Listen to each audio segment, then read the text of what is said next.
私のチャンネル日本物語へようこそ。本日は皆様に、という物語をお話しします。貧しい少年と億万長者の再会。10年ぶりに見つけた父の絆。物語。深い夜の蝶が降り、小さな村は巨大な黒い毛布に包まれたように静まり返っていました。人家の窓から漏れるわずかな明かりが、かろうじてそこが人の住む場所であることを示しています。隙間風が古びた家への戸を吹き抜け、乾いた藁の匂い、土の匂い、そして遠くから聞こえるよオールズの鳴き声が寂しさを引き立てます。その静寂の中、12歳の少年、ケンジは蒼白い月明かりのもと、最後の藁束を丁寧に縛っていました。今夜も、この藁のベッドで眠るのです。ケンジの家は、村でも貧しい部類に入ります。彼は、桜という優しい女性と二人暮らしですが、彼女は実の母親ではありません。村人たちの間では、ケンジが誰の子なのか知る者はいませんでした。桜は、ケンジがまだ幼い頃、市場で彼を拾い、それ以来、女手で育ててきたのです。わずかな野菜売りの収入が、二人の生活を支えるすべてでした。その時、静寂を破るように、村へと続く土道からゴロゴロという重い音が響き渡りました。ケンジは驚き、音のした方へ振り返ります。おぼろ月夜の下、土道から黒い影がよろめきながら近づいてくるのが見えました。それは、背の高い男でした。白いシャツは泥と血で汚れ、まるで猛獣から逃げてきたかのように、肩で息をしています。背後からは、人間の足音と、情けび声が近づいてきます。あっちへ行ったぞ。逃がすな。探せ。生かしてはおかん。懐中電灯の光が、のいる場所へと徐々に迫ってきます。恐怖に。しかしその瞬間、男と目が合いました。男の瞳には、激しい痛みと絶望が宿っていました。まるで、追い詰められた獣のようなでした。考えるよりも早く、走り出し、男の手をつかみました。そして、声で囁きました。こっちへ、早く。男は戸惑う間もなく、に導かれるように、足を引きずりながら走り出しました。一歩踏み出すごとに、体が悲鳴を上げているかのようです。男王の裏手にある、最も高い藁山の影へと、ここにください。動かないで。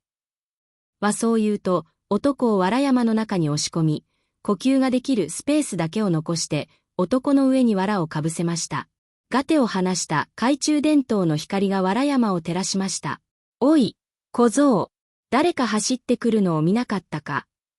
声の主は、傷をした絵の悪い男でした。手にはナイフが握られています。男はお下に見下ろしました。ケンジの心臓は、太鼓のように激しく打ち鳴ります。唾を飲み込み、なんとか平静を装いました。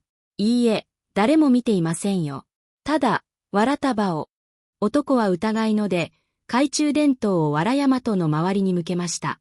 別の男が近づき、藁山を蹴り上げました。ケンは息を殺しました。くそ、やはり違うに逃げたか。行くぞ。逃がすな。男たちはそう言い残し、立ち去りました。足音が遠ざかっていくのを確かめてから、藁を取り除きました。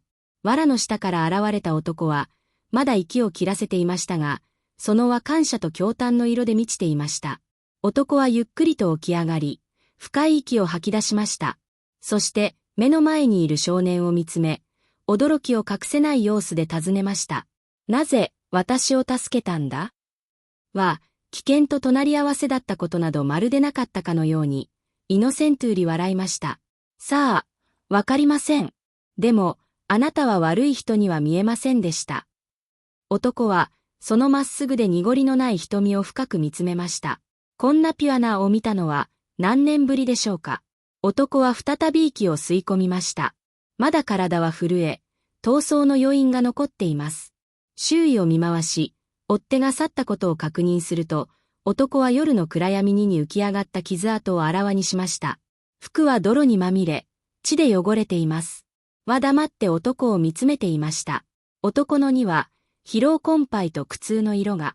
しかし、その奥には、鋭利な刃物のような強い意志がいるのも感じました。この男は、ただの人間ではない。怪我をしていますね。家へ来てください。薬箱があります。は、沈黙を破ってそう言いました。男はしばらくを見つめていましたが、やがて疲労困憊に負けたように小さくうなずきました。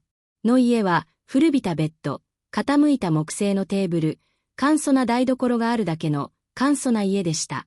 急いで古い包帯と赤チンキを取り出し、男の腕の傷を丁寧に拭き始めました。お名前は？男はかすれた声で少し疲れた様子で尋ねました。健二です。男の手がの名前を聞いたかすかに震えました。しかし何も言わず、ただ手を握りしめました。あなたのお名前は？が聞き返すと、男はゆっくりと答えました。良介だ。しかし、その言い方には何か不自然なものを感じました。まるで真実の一部を隠しているかのようです。は、何も気にすることなくうなずき、手当てを続けました。気づいていませんでしたが、目の前の男が、じっと、本当にじっと、まるで何かを探し求めるかのように見つめている健二は知りませんでした。その時、良介は初めて、目の前の少年をじっくりと見ることができました。痩せていて、火に焼けた肌、利口さと優しさがする。そして、良介が驚いたのは、少年の首にかかった銀のネックレスでした。小さな星形のペンダント。良介は息を飲み、思わず自分の首に手をやりました。服の下に隠されたネックレスも、同じ星形をしていました。ただ、自分のペンダントには、良介という文字が刻まれているはずです。全身に衝撃が走りました。これは、ただの偶然なのか？それとも、自分が長年探し求めてきたものなのか？そのネックレスは、どこで手に入れたんだ？良介は、平静を装おうとしましたが、声は震え、焦りを隠せません。健二はネックレスを見下ろし、首を横に振りました。わかりません。物心ついた時から、いつもつけていました。良介は、心臓をつかまれたような感覚に襲われました。しかし、お出すのは避けたいと思いました。確かな証拠が、まだ足りません。健二は、好奇心に目を輝かせ、良介を見上げました。良介さん、なぜ、あんな人たちに追われていたんですか？良介は、迷いました。真実を話すべきか、どうか。しかし、はため息をつき、物語の一部を語ることにしました。私は、会社の社長だ。と、物語が伝える意味と教訓。この物語は、私たちに様々な大切なメッセージを伝えてくれます。特に重要なポイントを以下にまとめました。親切心と勇気が運命を切り開く。主人公の健二は、見ず知らずの男良介を助けるという親切な行動をとります。この勇気ある行動が、健二自身の運命を大きく変え、実の父親との再会へとつながります。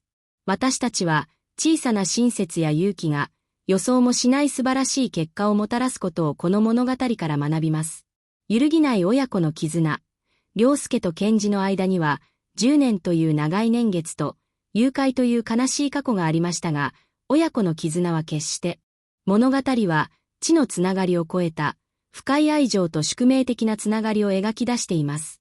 困難を乗り越え、再会を果たした二人の姿は、私たちに家族の温かさと大切さを改めて教えてくれます。